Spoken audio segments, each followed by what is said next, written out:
I'm joined now by the Governor of California. We're here in Sacramento in the Governor's Mansion. I appreciate you taking the time. No, great to be with you. Thanks for coming up. So you met today with the delegation from Texas. Obviously, Greg Abbott in Texas is looking to gerrymander those maps even further.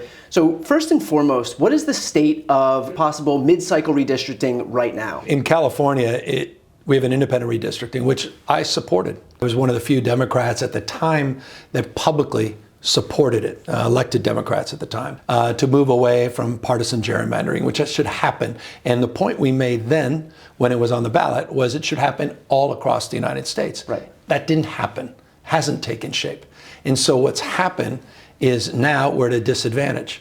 We're trying to play by one set of rules, and these folks on the other side have played by a completely different set of rules. So much so that the President of the United States called Greg Abbott and told him, in essence, find 5 additional seats so we can rig the election next year and maintain the power and authority with the House of Representatives, which de facto amounts to no power, no authority, complete capitulation, so Trump can continue to run roughshod over our rights and liberties. So what are the options presented to us right now? I know that there's going to be some legal hurdles that if push comes to shove we'll have to look at. But what's on the table as of right now? So right now the most important caucus is the delegation of Democratic representatives in the state of California that would have their districts changed mid-decade.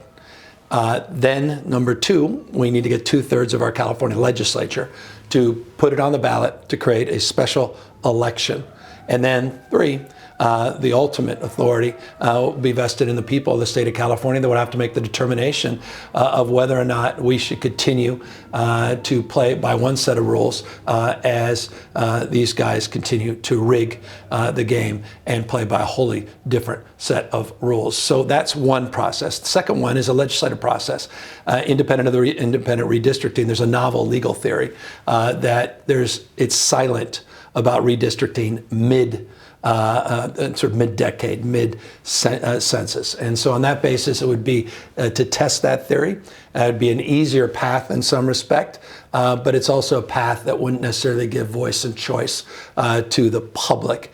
And so I have my own preferred path, but the legislature will ultimately make the determination. Can those two things happen concurrently? This way, if one fails at the courts or whatever it may be, then you at least have another process you can look at? Look, conceivably that's the case. We're in session right now, so I don't need to call a special session, which is good. And as a consequence of that, the legislature will kick the tires and relates to these options and make the best judgment they possibly can. The cleanest path, I think, just being candid with folks, the cleanest path would be to go back in front of the voters to make the case that things have radically changed since the last time this was presented in front of the voters. And as a consequence, we need to change. They would recognize the stakes as it relates to Texas. We can, in essence, likely neuter the total number of districts that Trump is looking to get with Abbott in rigging those maps here in the state of California. Hope other governors consider doing similar things. You've got to fight fire with fire. This is an existential moment. We have agency. We can act superior. We can act holier than thou and watch the last half century wiped out in real time. I think we need to be held to a higher level of accountability and meet this moment and lean in on this and get tough. And I want to talk about those other governors in a moment. But first, right here in California, there is a little bit of I guess, opposition to this. There was an assembly member, Alex Lee, who had come out and said that doing this would kick off a cycle of gerrymandering that would kind of lead us down, to a bad place in politics. My response to this, when I look at this, is we're already there. There. Republicans have gerrymandered Ohio, Florida. They're looking to do it in Texas right now. Utah, North Carolina, it's within an inch of its life. And so what is your response to those folks in the Assembly, in the California legislature, who I guess are opposing this because they think it's going to set some type of a bad precedent? Yeah, I think that was a minority view, meaning he's deeply an exception. I've not heard any other utterance from any other member of the Democratic caucus. In fact, quite the contrary. It's been a chorus of support saying, what can we do to help? What are the pathways? What are our considerations? What's the timing on this? And I'm not even sure at the end of the day, the final analysis, he would, in essence, even agree with his his own statement. He's a friend, and I don't want to cast aspersions on that. I don't think he fully absorbed the lay of the land as you just laid out. These guys have been rigging and gerrymandering these districts. Look what happened in North Carolina a few years ago. In essence, it was it was the difference, by the way, between Speaker Jeffries today versus Speaker Johnson was just what they did in North Carolina. The consequences, what more evidence of the consequences do we need? So I think in the final analysis, there'll be overwhelming support here.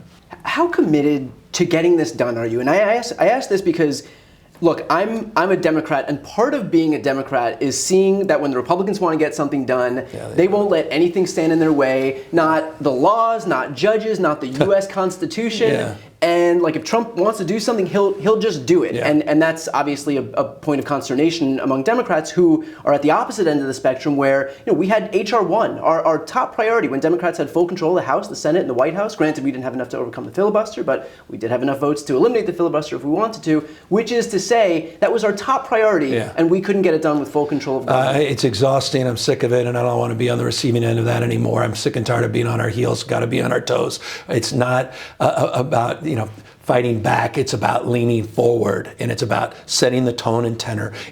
I'm sick of this party needs to wake up. These guys aren't screwing around. And I say this not in literal sense, but they're assassins when it comes to the way they weaponize grievance and the way they play politics.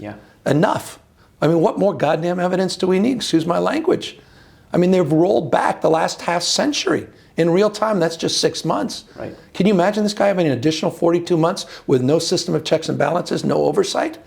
Seriously, the hell else more evidence do you need? This is an existential moment. And so Democrats, if we want to have a party, if we want to be functioning, not just as a party, but as a democracy, if we want a system of checks and balances, we believe in the rule of law, if you believe in popular sovereignty, this is not about popular sovereignty.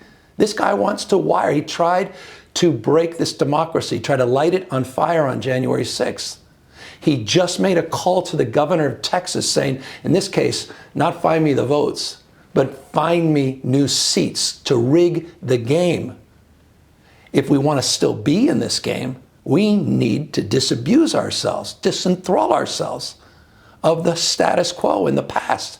We have got to enter a new mindset, and we've got to get back on this playing field, and we've got to do it with the kind of vigor that our kids and grandkids deserve, that liberty and freedom deserves this moment. The founding fathers deserve the principles that define the best of Roman Republic and Greek democracy. That's on the line unless we stand the line and stand guard of this democracy, and that means we got to go on offense. No more defense, go on offense, fight fire with fire. So you ask me, am I in? I'm all in. You ask me, am I committed? I'm all in, committed and resolved. And so this is not a bluff. This is a moment to be held to a higher level of accountability. So to that point then, we know that Texas is going to do this. Trump has already issued his clarion call to other states. We've heard of Republicans in Missouri possibly doing this. And look, there are states across the country where, Democrats deign to have one congressional seat or two congressional seats in an otherwise red state. And those are obviously all going to be on the table as far as Republicans are concerned, because Trump says jump, they say how high. Yep. And so what would your message be in this moment to governors of other states where Democrats control the process, states like New York, states like New Jersey, Maryland, Illinois, Washington, Oregon, where we can, using your exact words, fight fire with fire? I'm encouraged in the last few days. You're seeing governors now publicly state what I believe they believe privately in a more assertive way. The Texas delegation, to their credit, have helped us, I think, develop a little more courage on this. The fact that they took time to fly out of their state to meet with me. They're meeting with other governors. They met with them today. They're reaching out. I am a little more confident that we're going to wake up to this reality in a way that's a lot more aggressive and more assertive. You're seeing it take shape. There's been a little timidity, which I understand. Because again, when they go high, we get all that. I get all that. It's just, come on. Things have changed. Right. You got to act. It's a slogan of a past era at this point. Just is. With Trump, all bets are off. Well, I think part of the benefit for them is they recognize, they factor it in that they have a weak adversary, and so that kind of emboldens them to know that they can run roughshod over the Constitution, over laws, over Democrats if they want to, because historically Democrats haven't fought back. And so what would the impediment be for them? Yeah, I mean, there's just as you're saying that, there's just a vivid image of McConnell in the Supreme Court. Exactly. I mean, Jesus, Democrats, come on. Wake up. Wake up. This thing may be gone, this whole thing, in a matter of years. I mean, I feel like it's a matter of months. So this is like, if you're not going to do it step aside, I mean, it's one of those things. It's just like, come on. No, but that's exactly right. If you're not willing to fight at a moment where what's required is fighting, then you and I have a romantic view of the world as well. I want the sort of Sorkin music in the background and the soaring speech to our higher angels to find that soul, but not at this moment. We're in a war right now, and we're in the trenches, and this guy is rolling us, and he thinks we're weak, so let's not act weak. He thinks we're meek, let's not act meekly. Let's meet this moment head on. And we have two things. We have formal authority. We still have it in so many of these states. We have states like California with the state of mind where you can pick up 5+ seats. And we can push back, but we also have moral authority because we know what we're fighting for. We know who we're fighting against. And so when you have moral authority and formal authority, you need to exercise it at peril of being judged not to have lived. And all of us will judge ourselves, even more extremely that is, if we don't meet this moment. So let's not dream of regretting. Those that have the privilege like I do, public service, at this moment, I'm so blessed. I mean, if I was on the sideline kicking and screaming, just trying to throw things or just, sending messages, watching something like this, that's hard. I empathize with that. And so I'm so lucky to be that voice to the extent I can. And so I'm going to do my best. I don't want to overpromise here. There's still a lot of issues we're trying to address and kick the tires on. But if we don't win back this House, if we don't take back the House, we may not have an election in 2028. That is not a gross exaggeration. I mean, when you receive in the mail a Trump 2028 hat by one of Trump's biggest influencers, they mean business. Right. This is a moral moment. This is the game. This is it. And we cannot tap out. Right. This is the saying where they tell you who they are, believe them, right? Believe them. Okay, I want to switch topics a little bit right now because I would be remiss not to ask you about the biggest story happening in the country right now, which is Epstein. Just today, Trump came out and said that when he was asked if he was briefed by the DOJ about being in the Epstein files, he said no. 2 days ago, it came out in the Wall Street Journal that, in fact, Pam Bondi did brief the president. And so what's your reaction to the fact that he is still perpetuating this lie? Well, he's lying to cover up his prior lies and then lying again. Now he doesn't even know truth from fiction. And so, look, he's caught it red-handed. He's in the files. We know it, period, full stop. That's not even accurate. We know he's in the files. We know what this is all about. He told Pam Bondi, not to move forward. It's the idea that he has to fire her. He should step down himself if he fires her because he directed her not to release these files. I always assumed that. Now we know that she briefed him. So he's lying. He's part of this cover-up. And he has confused even the most ardent observers here. I mean, the guy's a pretzel on this issue. Every hour he contradicts a statement. We got the Olympics coming in California in 2028. He can join the gymnastics. I'm not even sure. I think that there have to be an additional sports because even gymnastics doesn't have enough flips and turns and everything. Look, it's a hell of a thing. And so this guy, you reap what you sow. He created this. He weaponized, he's done it from the birth certificate on down. He does this little thing with Q, the whole thing, too cute by half. And now he's caught. And real people, I mean, I was on a podcast with Sean Ryan, who's, a remarkable person in many ways, incredible the supporter of Trump. Yeah. And he expressed in real terms, how disappointed, and now he's questioning everything. And I think this is a real political problem for Trump in a way that prior patches of problems have not been. Well, you've had the opportunity to speak with a lot of these right-wing influencers. You just mentioned one. You've also spoken with Charlie Kirk. And so you know these guys. And a lot of them spent the campaign staking their support, building up their reputation on this issue. And so as you kind of see them trying to contort themselves to figure out where they're going to go. And we've seen moments where some of them, decide that, hey, I'm going to just attach my lips to Trump's ass, and that'll be how it goes. And then you have some others who are actually showing a little bit of spine and speaking out. And so what's your message to these folks in the right-wing media ecosystem who are figuring out where they want to go right now, whether it's, just to follow Trump at all costs, no matter what he says, or to show some independence in light of these new updates? Well, I mean, people come and go. Reputations can be destroyed in a moment. I mean, just your reputation is the only thing you've got. I mean, the coin of the realm is trust. You've built audiences. You have incredible influence. Trump is not going to be president forever, even if he gets a third term or tries to manipulate a third term. Fate in life, there's an expiration date for all of us. These folks want to continue to build their platforms, and they're losing a lot of people. And, you start to lose people on this. They don't trust you on not just Trump. They won't trust these guys. Continue to have these guys back. He'll turn his back on all of them. There's not one of them. I mean, he all but said that. He laid these guys out. His biggest supporters may have been the difference in the election. And he turned on them. He has zero loyalty. Right. At least be loyal to your followers on your own. You built these unbelievable platforms, and people are following you. Have the decency, I think, to have the back of those that are following you. Trump doesn't care about the people following, but those that run these platforms, I hope they consider their audience. He was also asked whether he was considering pardoning Galain Maxwell. This is somebody who is, somebody who is completely depraved, who is an accomplice to a notorious, famed pedophile who has since died.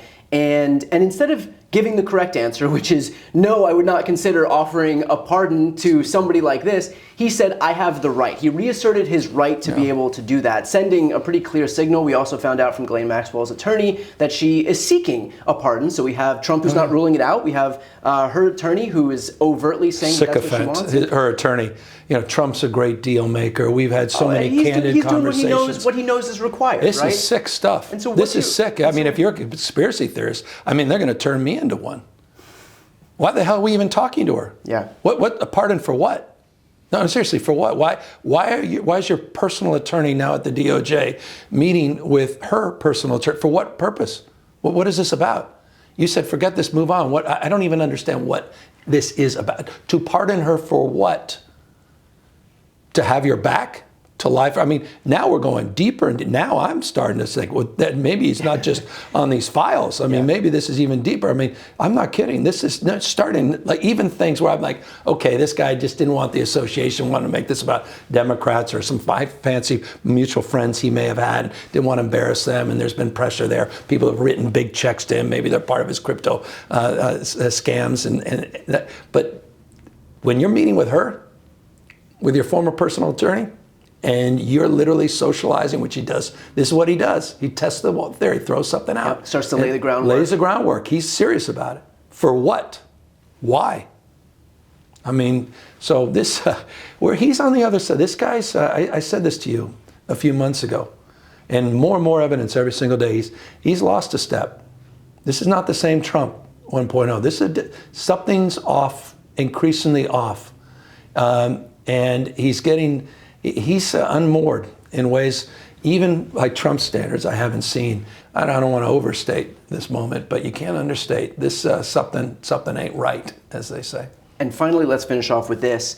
To that exact point, on being unmoored, I suppose you don't think it's especially presidential to go on some spree talking about changing the Washington Commander's name, denaturalizing Rosie O'Donnell, getting cane sugar and Coca-Cola, relitigating Hillary's emails in the year 2025, and then, of course, arresting Barack Obama. And so in light of his kind of dissembling that's happening on the public stage, what's your response to what we're seeing from the president? It reminds me of a punch-drunk boxer.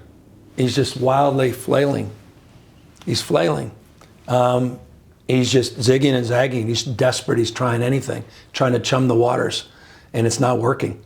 And normally it works for him.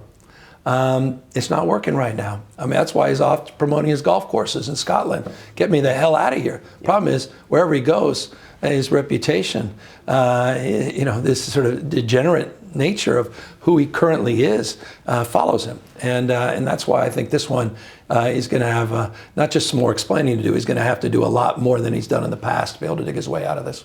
Governor Newsom, appreciate you taking the time. Good to be. Thanks for dressing up a little nicer than I am. I wore a tie this time for you, buddy.